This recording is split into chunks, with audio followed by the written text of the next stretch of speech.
Do animals have a language? Language is considered to be a very complex form of communication that occurs among the human race.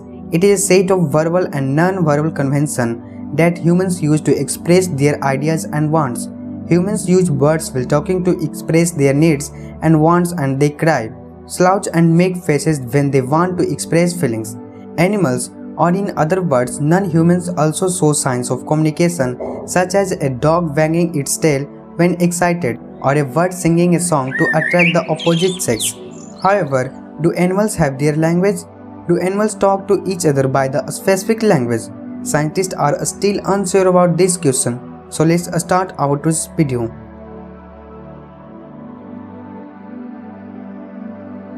Have you ever listened to magpies warbling in the morning and wondered what they might be saying? For animals that communicate acoustically, research showed that the specific vocalization do have certain meaning, including alarm calls and sound for courtship and finding food. Some animals, such as dolphins, even have a unique visuals for individual animals, just like we have names.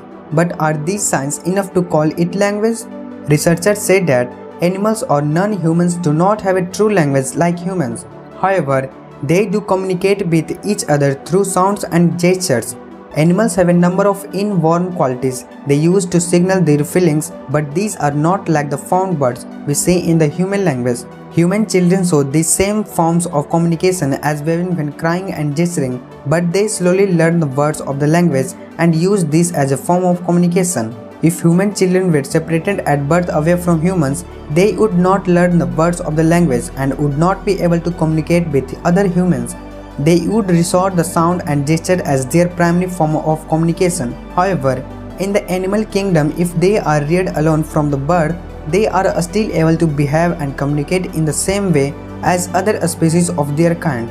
A study with dolphins reported that they can learn and interpret sentences. They understand words, so they can get what a specific sentence is asking them to do, and they understand the sequence the words come in, which is important to understanding what needs to be done and when. First, tactile signals or touch.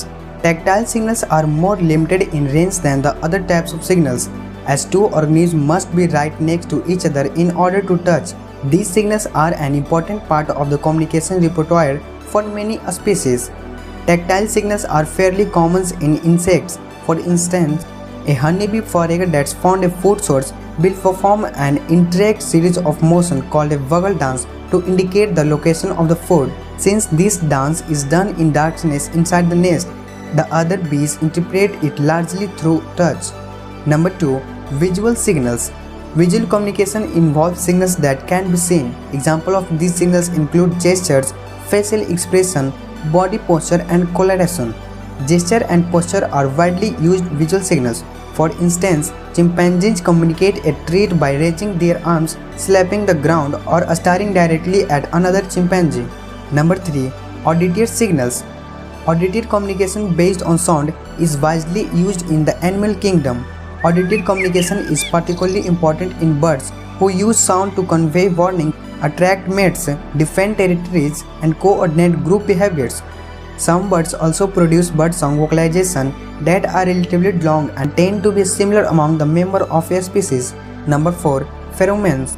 Pheromone is a secreted chemical signals used to trigger a weapons in other individuals of the same species. Pheromones are especially common among social insects such as ants and bees. Pheromones may attract the opposite sex, raise an alarm, mark a food trail, or trigger other more complex behaviors. What makes human language unique? Human language appears to be unique because we can take a finite number of words and combine them in an infinite number of ways. We use syntax and grammar. We follow rules that allow us convey a specific meaning with each sentence. By changing the sequence of the words or the grammar, we can change the meaning. There is no doubt that animals communicate with each other to one degree or another in response to different stimuli, such as hunger or fear. Animals communicate with each other in many different ways. They use body language, sound, smell, touch, and even chemical and electrical communication. In fact, animals are far superior to humans in many of the other communication methods. Human language is creative and consists of unique characteristics that give us the ability to engage in abstract and analytical ways.